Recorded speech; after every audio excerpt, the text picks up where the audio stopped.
deal breakers I have and 10 bags that have it all.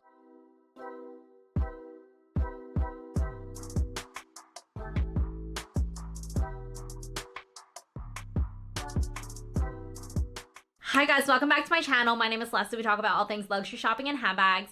If you love those things, make sure to subscribe, hit that bell notification. I post videos every week. So as you guys know, if you've been following me for quite some time, I am very particular about the bags that I'm adding into my collection. And this has always been the case. I've never really been the type of person that's like willy-nilly, I'm just going to get it for the sake of getting it. Like I want to make sure that it fits into my lifestyle. I want to make sure that it looks good on me. And over time, as I've been buying more and more handbags, I've kind of learned what works for me, what doesn't work for me. And I think a lot of this kind of brought on because as I first started buying handbags, a lot of you guys know my first designer handbags, which are now mostly gone from my collection, were the Louis Vuitton Neverfull, the Speedy, the Neo No Way. All of these bags were added to my collection because I thought they were going to be classic pieces. I also thought it would fit into my lifestyle, all of these things. And so now I have a list of 5 deal breakers when I'm considering buying a handbag. There's also a lot of handbags that I've added to my wish list, tried it on in stores like the Louis Vuitton corset, and I just realized it didn't fit into my lifestyle. It didn't work for me. The strap was too long, whatever it is. Let's get into it. And then I want to show you guys 10 handbags that I feel, in my opinion, have everything I'm looking for when looking for a designer handbag. The first deal breaker is an adjustable strap. If a bag does not have an adjustable strap and or I cannot finagle the strap to make it work for me, I'm probably not gonna get it. I feel like it's a very, very slim chance where I find a designer handbag where the strap is actually the perfect length on me, which is why if I am sharing a handbag with you guys and the strap fits perfectly on me, we are mentioning that. The Louis Vuitton Nano Speedy, the Capucine, those are all bags that the strap was perfect on me. The Lady Dior, especially the mini size, that was absolutely too long on me. Like, I am 4'11". Okay, like I can't grow any taller. I am stuck at this height for the rest of my life. I might grow shorter, but I can't get any taller, and I need to make sure that the bag sits comfortably on me, especially when I'm wearing it as a crossbody. This doesn't always just apply to crossbodies as well. I've also found myself gravitating towards shoulder bags that also have an adjustable strap, and it doesn't seem necessary, but it is very, very nice. My Celine Triomphe, my Celine Ava, those shoulder bags, if I'm wearing a thicker sweater, a thicker coat, I'm able to wear it over that compared to a shoulder bag like this where it's just the strap drop. I will say this bag specifically, the strap drop is quite generous. The Prada Crystal re-edition that I have, I feel like the shoulder drop is not as comfortable. So bag, I really can't wear it over a thicker sweater or thicker coat. Sticking with the straps, this one is slightly less of a deal breaker, but in a perfect world, we have it all. I also don't want a bag that doesn't have a removable strap. I feel like having a bag with a removable strap, it helps you change up so many other ways, so many other options that you can wear the bag. For example, with my Louis Vuitton Capucine, it does come with a removable strap. I can wear it with the strap, I can wear it without the strap, I can attach my own strap to it. I have a pearl strap, I have little shoulder bag straps. There's so many different ways you can kind of change up the look depending on what you want to do with it. I know this was kind of a bigger trend a couple years ago, especially when the Louis Vuitton Multi-Pochette came out. People were taking that like fabric guitar strap and putting it on different bags. That's a very comfortable way to swap out your straps and things like that. I think also if you're going to be out all day, that strap is going to dig less into your shoulder compared to a chain strap. Things like that that give you a little bit more variety when you're styling the bag, because you don't have to just wear the bag the way that it was intended and shows on the website. You can wear it so many different ways, and that's what's fun about handbags and fashion. Another deal breaker for me is the versatility of a bag. That goes for the size, that goes for the color, and I think both of those are really important when you're thinking about taking a bag from day to evening. My first handbag being the Louis Vuitton Neverfull, that was really not a bag I could take from day to evening. It was really a work bag, and that made sense for me at the time when I got that bag, anticipating that I was gonna use this as my first big girl job bag, you know, In hindsight, probably wouldn't have done it. Also in hindsight, didn't know that COVID was going to be a thing and we'd all work from home. So with that said, I think I would honestly lean towards getting a smaller bag because it's something that I can use from day to evening. At this point now, I don't feel like it's worth it for me to invest in a work bag because of the one use case kind of situation. I'd rather get a more affordable work bag and then spend that money on a bag that I can use on the weekends, right? That's going to be my fun bag. That's something I can take to brunch, to date night, whatever. And I feel like it's just a little bit more versatile. I think it also becomes a lot more versatile depending on the color. Obviously, black, white, neutrals, those colors you're going to use the most. And I think that's kind of the safest option, especially when you're first starting out in your designer handbag collection. I don't think having a colorful handbag is a deal breaker for me. Obviously, I did spend $5,000 on the Chanel Kelly, so not exactly a deal breaker, but it is something to be cautious of, especially when you're still starting out in your collection. I don't think you need a whole collection of black handbags, but I do think that if you're thinking about the versatility of the handbag, you really have to consider the size and the color because that's going to dictate how often you can wear a bag. I'm going to keep holding this one because the next one ties in with the Chanel Mini very much. It is how carefree is a bag. Obviously, the Chanel Mini is in lambskin. I have bags that are in gray and calfskin leather. I have bags that are in canvas. And depending on the material of the bag, it really dictates how you can wear it. Honestly, I feel like this is very overlooked for a lot of people. I know myself. I know I'm not going to baby my bag. I like to travel with my handbags. I like to use my handbags. So I really don't want a super delicate bag if possible. If it's not possible, then again, this is kind of lower on the totem pole. For example, with the Chanel Kelly, the only material they had is aged calfskin. In a perfect world, I didn't want it to look aged. I want it to look regular. I would have accepted lambskin even. They just don't have that option. I prioritize getting the style over the material of the bag, but it is definitely still something to consider, especially when you're very early on. Lambskin is obviously a lot more delicate than canvas, right? But canvas is more casual than lambskin. So different things to kind of consider when you are thinking about your handbag and your next purchase to see if that's a deal breaker for you. And then the last option to consider is the opening of the bag.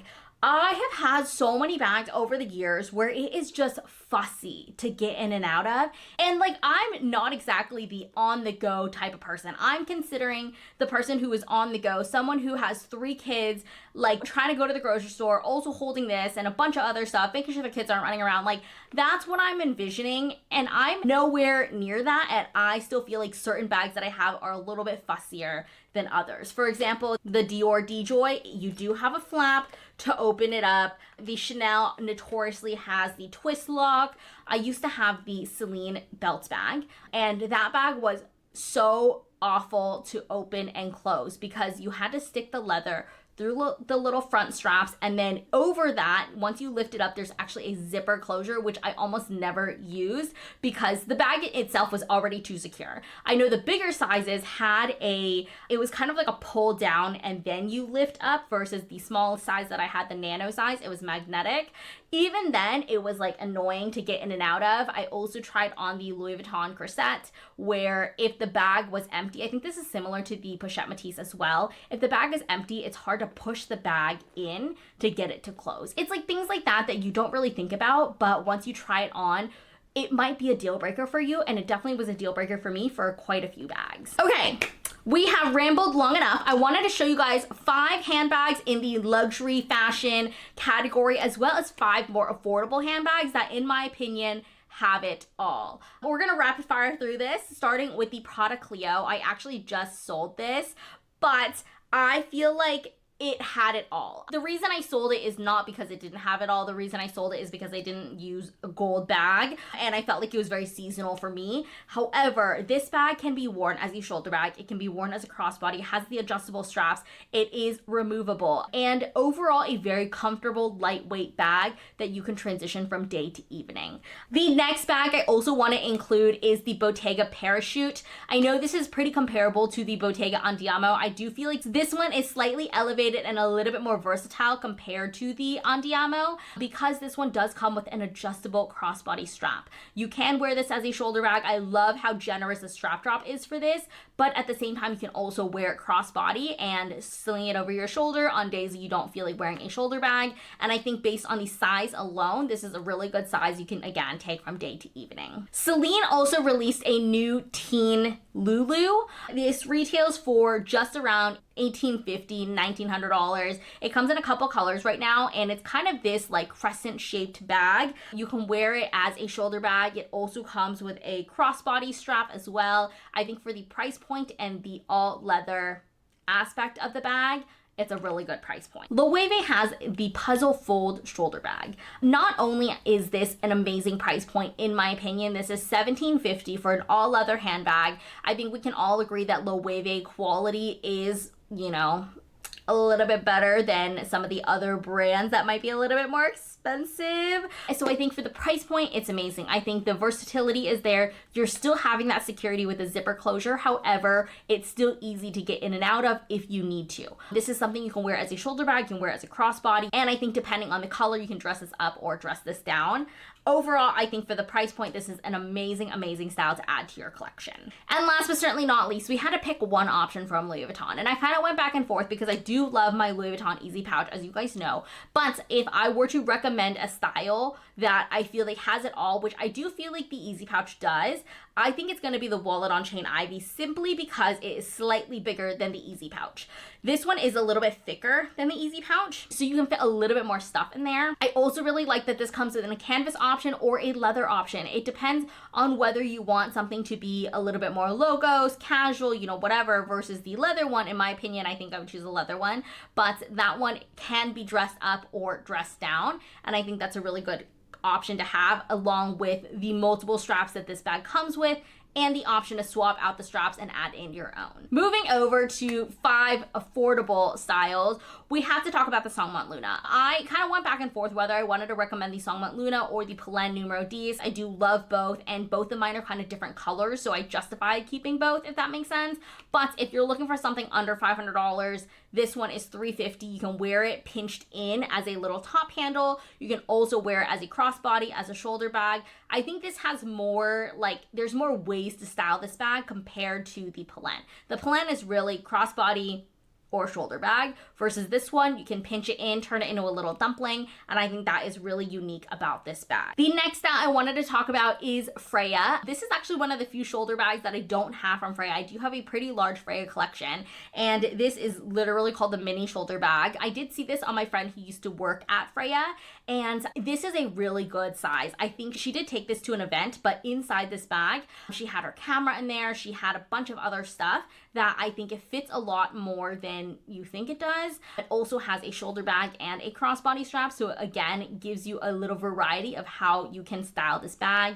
Also really like that Freya has a bunch of neutral colors, so you can kind of pick and choose which one fits into your wardrobe, which one speaks to you. Like, you don't always have to get a black bag, you can get a cream bag, you know, things like that. I think that's a really good option. We obviously have to include Pelen. I wanted to include the Pelen Numero 9 Mini, which is sitting right there. I don't want to move her because she sits perfectly on the little hanger and I don't want to move it, but she is one of my favorites. I would honestly recommend this as a more versatile handbag compared to other styles at Pelen, because I love the aspect that you can wear this as a top handle and as a crossbody. I did have the original size of this bag earlier when it was first released, and it was a little bit too big on me, and I think the mini size is absolutely perfect for day trip, every day, date night. Date night, you can just take off the strap, wear it as a top handle, and I think it sits very comfortably as a top handle. The only thing about this bag that I feel like it doesn't have it all is the opening.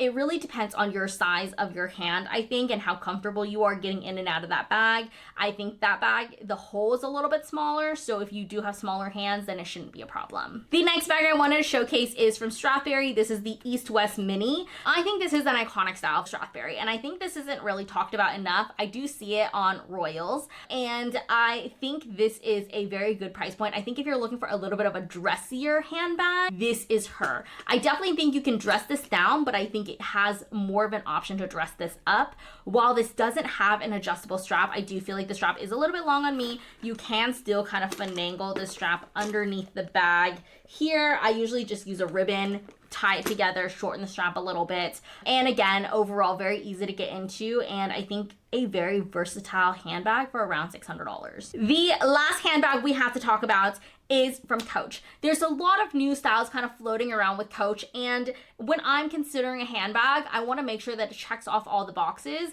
I personally think that the Coach Swinger is one of the best out there. I know there's a ton of new styles out there from Coach that it's all hyped up, you know, like the Brooklyn and all of these styles that are very, very hyped up. But I think in terms of versatility, functionality, price, everything, I think the Coach Swinger is one of the best. If you want a little bit more personalization to it, you can actually do a customization for the bag. You can design like different flowers and things like that to add to the bag, which I think is a really fun option to keep your bag unique. But overall, I think this is a really, really good option. Again, this comes with a shoulder strap, a crossbody, it has a zipper closure, it's easy to get in and out of. You can take this from day to evening, and I think in general, for the price point of $250, it is a steal. Okay, so that sums it up for this video. I hope you guys enjoyed it. I hope this was helpful for you. Let me know in the comments if you have any handbag deal breakers that I didn't mention. I'd love to chat more about it, but I'll leave another video for you guys here, and I'll see you guys next time. Bye!